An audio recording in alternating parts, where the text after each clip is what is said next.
Outside Health and Fitness Podcast, episode 130. Enough is enough.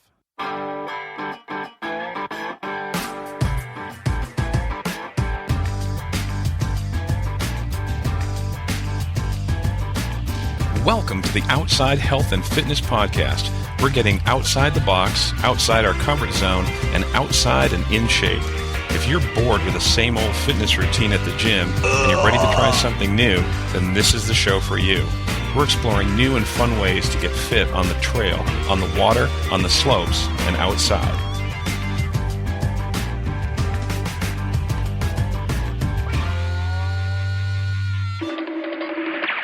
Hi, this is Steve Stearns from Outside Health and Fitness, and thank you for joining me for another episode. If you're new to the show, we like to stay fit and active by having fun outside. We like to ride, slide, run, walk, hike, bike, golf, golf, swim, and ski. If it's fun outside and it keeps us healthy, we love it. So if you're like us and you like to have fun outside, then you found the right place. You know, sometimes you get to the point where you say, enough is enough. You're tired of feeling the way you're feeling, and you're ready to change for good. This is a huge first step, but oftentimes the next step can be just as challenging. What do you do first? There are so many changes you want to make. Well, my guest tonight is Fitness Hall of Famer and nationally recognized healthy living spokesperson, Kathy Kaehler. Kathy is back on the show to help you take the next step and talk about some simple things we can all do to be healthier and start feeling great. Unfortunately, Kathy and I had a pretty bad connection for the first few minutes of the interview, but if you can hang in there, the connection does improve, and Kathy really shares some great information on the show today. So let's get right into my interview with Kathy. OutsideHealthAndFitness.com. Okay, well, Kathy, I am so excited to have you back on the show. This is fantastic. Great to talk with you again. Very excited to be here. Great. So how is the weather where you are? Is it are you fully into summer at this point? Well, Southern California has a way of skipping spring and moving right to summer, so we are peaking in the mid-90s. So, yes, I'm going to say hi. Wow, that's awesome. That's great. Yeah, we're experiencing something similar to that over here. So we decided we wanted to talk about, sometimes you get to this point where you go, you know, enough is enough. I want to get in shape. I want to get fit. Now, what about eating? Do you find that there are things that you can help people replace in their diet right away that can have an impact? Absolutely, and eating is probably the big part of a larger slice of the pie, if you will, for making really sound changes in the way we live our life to a better quality of life. And I would say the first thing that people can look at is, because everyone is different, is to write down what you eat for a handful of days. Right. That's easy enough. Everyone's got a piece of paper laying around, and you can just carry that with you. And when you put something in your mouth, write it down. And that gives you a very clear idea of what you're consuming on a day-to-day basis. Yeah.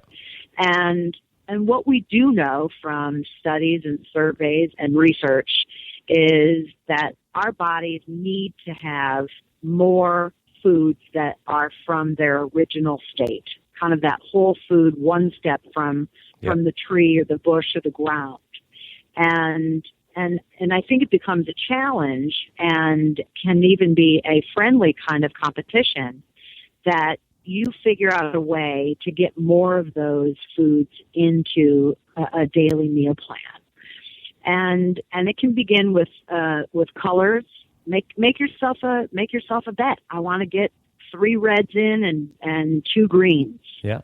And don't go to bed without making sure that happens. The reason for that is the body demands antioxidants.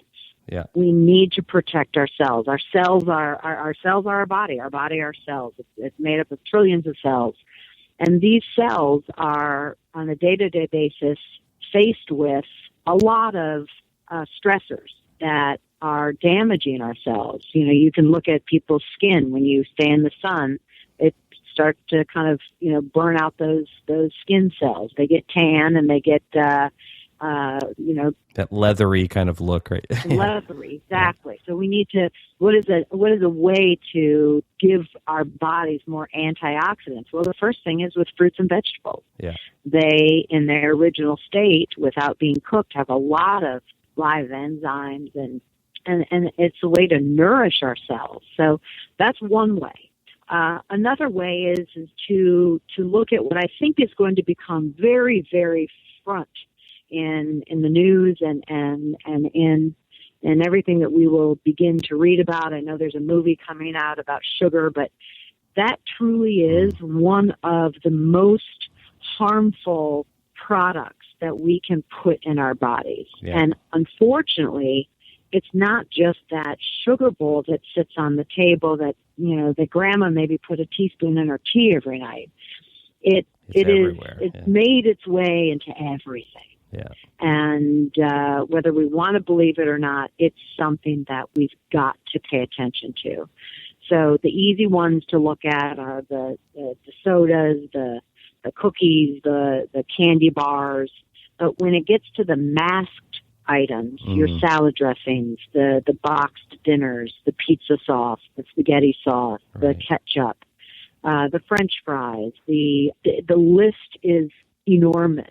And unfortunately, marketing has hidden a lot of the sugar term into other words that we may not recognize. Right. So it is a little bit of an education process, but it's worth it, and it's something that I think the American public really needs to open their eyes and realize sugar is very harmful to our bodies. And it's not just about weight gain. It's more about the deterioration of cells and damaging to the cells and looking at diseases that come from it, which is, your diabetes. Yeah, and there's a lot of inflammation that's associated with sugar too, isn't there? Yes, exactly. I love that you brought that up because that is very true. And an inflamed body is something very if it's ongoing for years and years, there's degenerative diseases that are going to take place. Yeah. I wanted to go back real quick to, one of the first things you said about eating is you said, I have them write everything down. And, I have found before it's almost like magic. If I start writing down all the stuff that I am consuming during the day, I make smarter choices every time. You don't want to write down the bad stuff. That's right. Oh, I can't possibly write that down. I'm gonna get something else. Somebody might find this. Yeah. Little psychology. It is. And it's also important to understand it's not these new found words that we're seeing in the food industry, organic and non-GMO. These words are here to stay. Yeah. And part of our culture, we have not really had any reason before to question the food that we find in our grocery stores. We thought, yes, of course, it's safe. It's the practices of production and processing that we have to question. Right. Because there's too much in the food world that are still putting products out there that contain preservatives and chemicals and dyes that are being now proven to have health risks connected. Yep. It just shocks me every time I go in the grocery store and you go down the baking aisle, and at kid level there are cake mixes that are colors that would you want to see them in a saltwater fish tank because they're that bright orange and green and yellow and purple and blue, and they're making cupcakes and cakes out of this for birthday parties. And so I think there's a long way to go, but I'm excited that recognition and voices are coming forward. Katie Couric, a longtime friend of mine, did the movie Set Up with Lori David. We've got Vani Hari, who's the food babe, who is making a lot of chatter in front of big companies and making them aware that changes have to be made. We are not going to stand by and let us be the guinea pigs. Right. So there's a lot of work to be done. But, to get back to the point of what you eat is important, I always say try and choose as much as you can foods that are closest to their natural state. Right. Be aware. Open your eyes. Pay attention to what food you're eating. And you also want to eat foods that you're going to feel good. So many people will eat a meal and then they just have to go lay down. You just feel like crap. Exactly. So how can I make those changes? Well, live enzymes are important. So trade a day out for eating some raw food. Raw food can be delicious. Yeah. Look for that meatless Monday and look into more of a vegetable-based meal. And start to adopt these habits not as a diet, which I hate saying that word. My friend Richard Simmons told me a long time ago, never say it, because the first three letters are D-I-E and it dies out. So I've really taken it out of my vocabulary, but sometimes it has to come out. But this is life. Eat for life. And we want to feel good all the time. So the choices that you make are very important. Can you talk about how important sleep is? Sleep seems to be something that's in the news a lot. There's more studies about how important it is. It really is, and I think more and more studies are going to happen because we have really lengthened the workday in that with our electronics, we can carry the work home in our back pocket. Right. And continue until that's the last thing you look at before you close your eyes, if you ever do. And sleep is extraordinarily important for our bodies. And really, there isn't one body part that you can say it doesn't matter. Sleep is when we repair. So repair from the oxidative stress is crucial. So whether it's skin to organs to muscles to the brain, which there is tremendous amount of work being done. I just was visiting with my friend Maria Shriver, and I don't mean to name drop, but I did have her as a client. And in the most recent time, she's been doing a lot of work with Alzheimer's, and it is showing that the brain has to rest for repair. Right. And so, I mean, to me, that's just right there. Hey, I gotta really aim for the 8 hours. But again, it takes a little bit of training. If you are not accustomed to sleeping 6 to 8 to 10 hours, it's not going to happen overnight. Right. And it may mean you need a few little tweaks. And some of the tips that I give my clients is that you need to take a look at your bedroom. And what is keeping you awake in the bedroom? Right. Do you have curtains that are not very dark? So there's still a sheerness to them. So that early morning light or maybe the street light can still shine through. That's going to make a difference because we need to get into that deep sleep and we need to have no light coming across our eyes even though they're closed, so that our own natural melatonin is able to be produced that gets us into that deep sleep. So the window may be a number one thing to check out. Yep. The next thing is to look at what lights are in your room. Is it the cell phone that's still going to be blaring? Is it the alarm clock? Is it the security alarm that has a little light? Is it the fire alarm that has a light? Do you have a television that you sleep with? All of those lights, as much as you think, oh, well, I close my eyes and I sleep all night long, you're not getting a deep enough sleep for that type of repair that we need to take place. So there's a few things that you can do. You can put tape over all those lights. You should for sure be putting that cell phone on airplane mode or put it in the other room.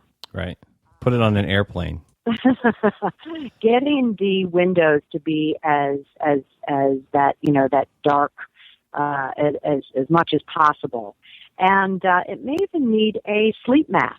They used to give them out on the airplanes. I'm sure they don't anymore now. We don't even get a pillow. But you can pick them up at drugstores or check out online. They've got some other fancy ones. But, sleep mask is very important because it does take you into complete and utter darkness. Yeah. I love that our bodies make melatonin, but you may be experiencing a situation where your body doesn't as much as it did when you were a baby. And the light is one of the keys, and aging is key. So having that maybe assisted, I am the spokesperson for USANA. I also have my own USANA business, and one of the most incredible products that they have is called Pure Rest, and it is one of the most purest, best quality, and that's a key there, ingredient of melatonin that you can get on the market. And just a little tiny little tablet, you put it under your tongue, it dissolves, and my husband actually takes it, and he always says to me, okay, do you have anything else to say? Because I'm about to take my Purette. So this is it for me. Yeah, exactly. This is it. So rest is key, and beginning a new kind of sleep routine. It might not be able to watch, American Horror Story or Orange is the New Black before you go to bed. It may not be reading that murder mystery to stimulate. Maybe something you got to read something a little more boring. Open up American history in 1807. Right. Something. It's important to let that body come down. Mm-hmm. And then begin that restful period, because boy, we're so much more productive, and I think our bodies appreciate that time to do what they need to do when we do get that rest. It's amazing. You were talking about all those electronics and the light and stuff. Is my dad built a log cabin, and I go up there occasionally, go skiing or something like that, and I never sleep better than when I'm up there. And I talk to people all the time. They say, "Oh, I sleep so great when we go camping," or and part of that is I think you're out in the fresh outdoors and all that, but you don't have any of those electronics. There's no noise, there's no light, and you're right. You just get a really restful sleep. You feel great. Feel great. Just going to replicate that at home. We got to have that at home. That's right. So the last one. Now you said eat, drink, move, and rest. So the last one is move. So what's your advice with regard to just getting out there and being active and moving around? Well, I love this one because I have been involved in athletics all of my life, and I've been a trainer and an instructor. But I love my personal attribute to this because I think it resonates with people. I have dealt with a hip situation since I was born. I was born with a dislocated hip. Yeah. And at 5 years old, I had a pin put in, and I took off running, literally. But that didn't last, and in my mid-40s, it started to bother me. And part of my mobility and being able to be physically active was limited quite a bit. Although I continue to go, I have experienced what it's like not to be as physically active as what I have always been accustomed to. Mm-hmm. And what begins to deteriorate is first your muscle tone. Right.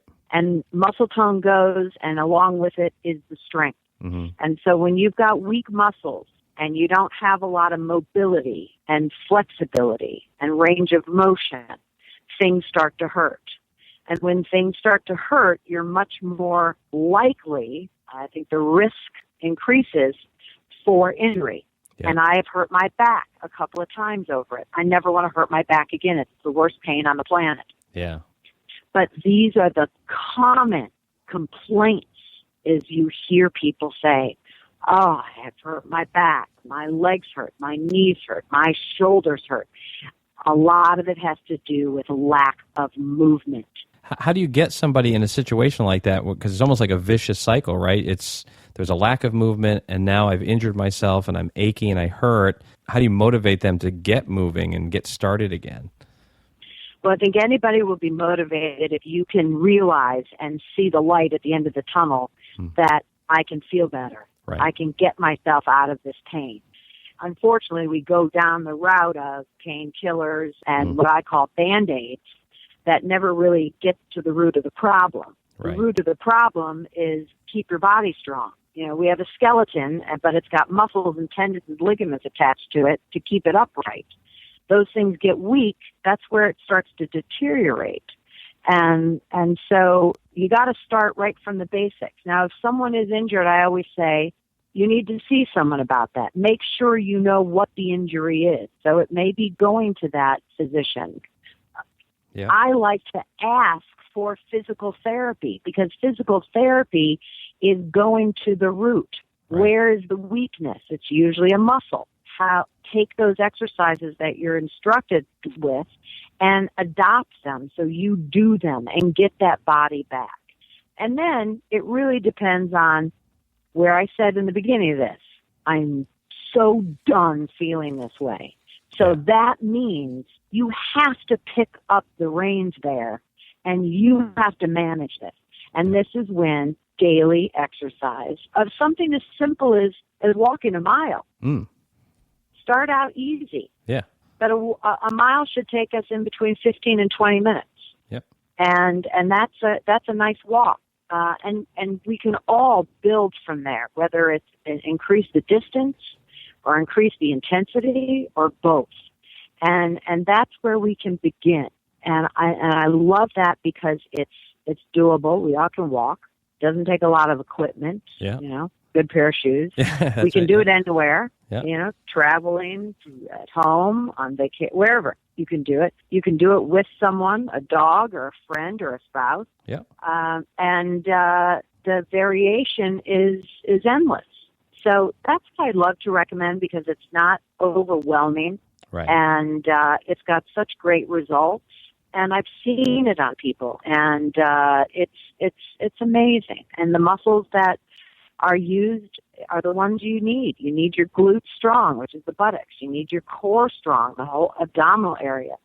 You want your back strong, and your legs, your quadriceps in the front. That's those are all hit when you've got a nice workout going.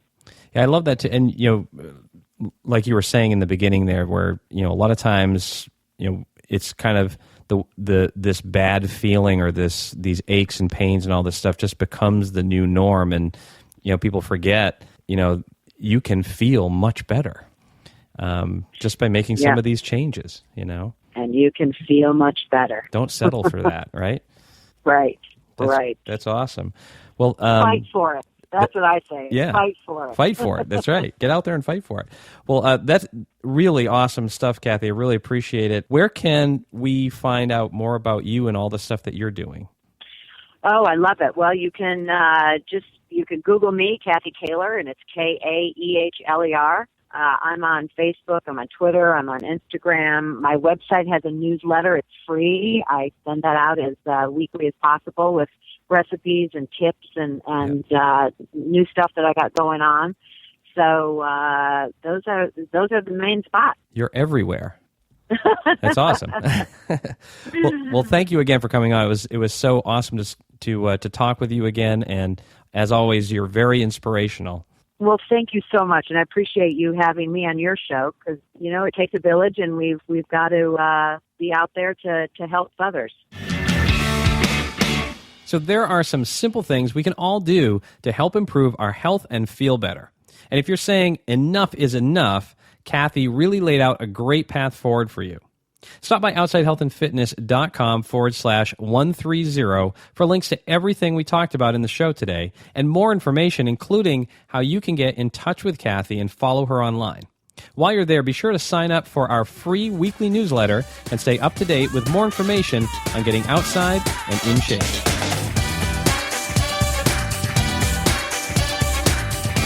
Well, that wraps up another episode of the Outside Health and Fitness Podcast. I hope you got something of value from the show today that helps you get outside and in shape.